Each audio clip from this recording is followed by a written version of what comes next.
السلام علیکم ورحمۃ اللہ وبرکاتہ۔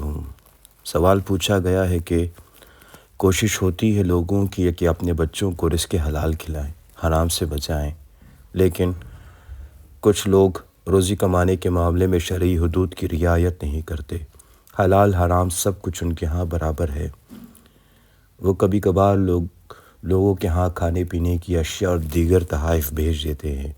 ان سب چیزوں کا کیا کیا جائے؟ کیا وہ بچوں کو کھلایا جا سکتا ہے؟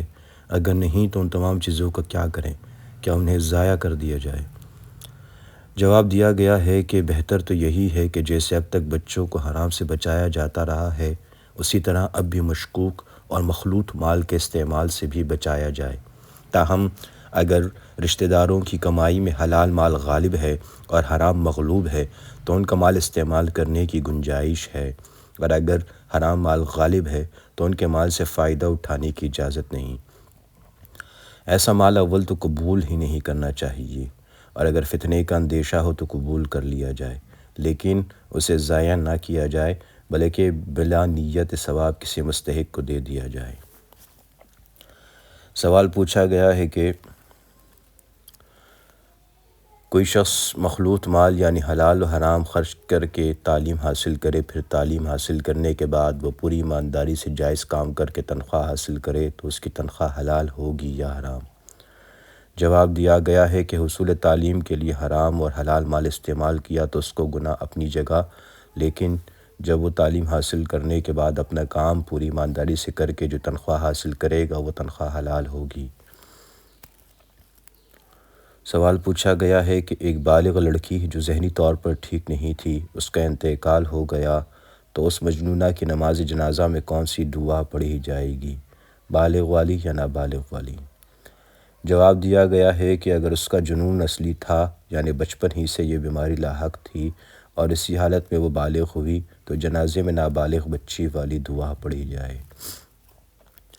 سوال پوچھا گیا ہے کہ کہتے ہیں کہ سنتوں میں سجدہ سہو نہیں ہوتا، اگر سنتیں پڑھتے ہوئے بھول چوک ہو جائے تو کیا کرنا ہوگا؟ جواب دیا گیا ہے کہ سنتیں پڑھتے ہوئے اگر کوئی بھول چوک ہو جائے تو اس میں بھی سجدہ سہو کرنا ہوگا۔ یہ کہنا صحیح نہیں کہ سنتوں میں سجدہ سہو نہیں ہے۔ سوال پوچھا گیا ہے کہ اسلام کی کیا کیا امتیازی خصوصیات ہیں؟ جواب دیا گیا ہے کہ اسلام کی بنیادی اور امتیازی خصوصیات دو ہیں۔ پہلی اور بنیادی خصوصیت تو یہ ہے کہ اسلام میں ہر معاملے میں میانہ روی اور اعتدال اختیار کرنے کی تلقین کی گئی ہے۔ کھانا پینا، خرچ کرنا، صدقہ خیرات کرنا، غرض ہر معاملے میں میانہ روی اختیار کرنے کی تلقین کی گئی ہے۔ حکم دیا گیا ہے کہ کسی بھی معاملے میں فضول خرچی نہ کریں، اسراف و تبذیر سے بچیں۔ اسراف یعنی فضول خرچی کرنے والے کو اللہ تعالیٰ کا ناشکرہ قرار دیا گیا ہے کہ اللہ تعالیٰ نے اسے جو نعمت عطا کی ہے فضول خرچی کر کے اس نعمت کو ضائع کر رہا ہے۔ اور تبذیر یعنی جس کام کے لیے کچھ بھی خرچ کرنے کی ضرورت نہ ہو وہاں بلا ضرورت خرچ کرنے والے کو شیطان کا بھائی قرار دیا گیا ہے۔ دوسری بنیادی خصوصیت یہ ہے کہ انسانی زندگی کا ہر کام عبادت ہے۔ ایک مسلمان کا سونا جاگنا، کھانا پینا، ملازمت کرنا، کاروبار کرنا، پڑھنا لکھنا، غرض ہر کام عبادت ہے، بشرط یہ کہ وہ اس کام کو اسلامی ہدایات کے مطابق کرے، اور اگر اسلامی ہدایات کو ملحوظ رکھ کر نماز بھی ادا نہ کی تو اس صورت میں وہ نماز بھی عبادت نہیں ہوگی۔ سوال پوچھا گیا ہے کہ کیا کوئی ایسی صورت بھی ہے کہ جس میں جھوٹ بولنا جائز ہو؟ جواب دیا گیا ہے کہ ایک ایسی صورت ایسی ہے جس میں جھوٹ بولنے کو جائز قرار دیا گیا ہے، دو آدمیوں کی جو کہ جھوٹ نہ ہو، مطلب جھوٹ لگے لیکن جھوٹ نہ ہو، یہ بھی ضروری ہے جی۔ دو آدمیوں کی صلح صفائی کرانے میں اس کی اجازت دی گئی ہے۔ مثلا صلح کرانے میں کسی شخص کو یہ کہا جائے کہ فلاں شخص تو تمہیں بہت مانتا ہے، آپ کی عزت کرتا ہے، اس طرح کی جھوٹ بولنے کی اجازت دی گئی ہے۔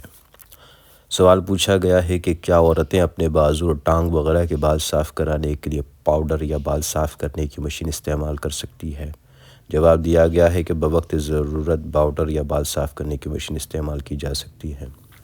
سوال پوچھا گیا ہے کہ آج کل یہ بات عام ہے کہ ہر مسلک کے لوگ اپنے مسلک پر زور دیتے ہیں، یعنی حنفی علماء اپنے مسلک کو دوسرے مسلکوں سے افضل بتلاتے ہیں، جبکہ روز قیامت اللہ تعالیٰ اس کے متعلق کسی سے بھی باز پرس نہیں کرے گا کہ کون سا مسلک درست ہے۔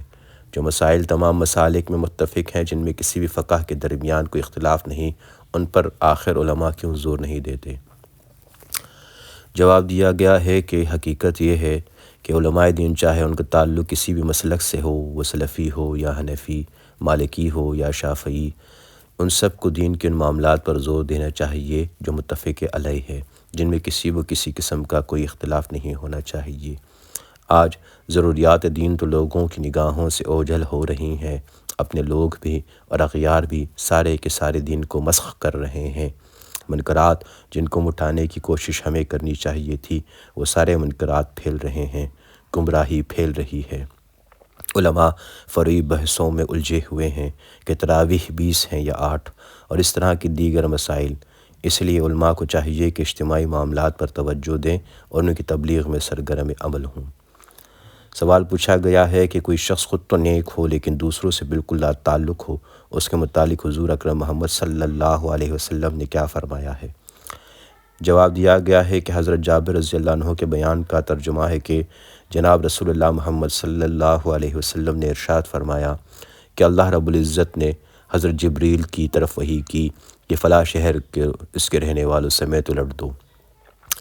انہوں نے بارگاہ الہی میں عرض کیا کہ یا رب، ان میں تو تیرا فلاں بندہ بھی ہے جس نے آنکھ جھپکنے کے برابر بھی تیری نافرمانی نہیں کی۔ حضور اکرم محمد صلی اللہ علیہ وسلم کا ارشاد مبارک ہے کہ اللہ تعالیٰ نے فرمایا کہ اس شہر کو سب سے پہلے اس پر اور پھر باقی لوگوں پر الٹ دو، کیونکہ اس کا چہرہ لوگوں کو گناہوں میں مبتلا بانے کے باوجود اللہ کی خاطر کبھی لمحہ بھر کے لیے بھی متغیر نہیں ہوا۔ بحوالہ بہقی فی شعب الایمان۔ سوال پوچھا گیا ہے کہ رزق میں اور عمر میں اضافے کے لیے کیا کیا جائے؟ جواب دیا گیا ہے کہ حضور اقدس محمد صلی اللہ علیہ وسلم نے ارشاد فرمایا کہ جس شخص کو یہ بات پسند ہو کہ اللہ تعالیٰ اس کی عمر دراز کرے اور اس کے رزق میں اضافہ کرے، اس کو چاہیے کہ وہ اپنے ماں باپ کے ساتھ حسن سلوک سے پیش آئے اور اپنے رشتہ داروں کے ساتھ صلہ رحمی کرے۔ سوال پوچھا گیا ہے کہ عورت کو نفلی روزہ رکھنے کے لیے کیا شوہر کی اجازت ضروری ہے؟ جواب دیا گیا ہے کہ جی ہاں، نفلی روزہ رکھنے کے لیے بیوی کے لیے ضروری ہے کہ وہ اپنے شوہر کی اجازت کے بعد روزہ رکھے۔ رمضان کے فرض روزے کے لیے شوہر کی اجازت ضروری نہیں۔ اللہم صلی علی محمد وعلی آل محمد کما صلیت علی ابراہیم وعلی آل ابراہیم انک حمید مجید۔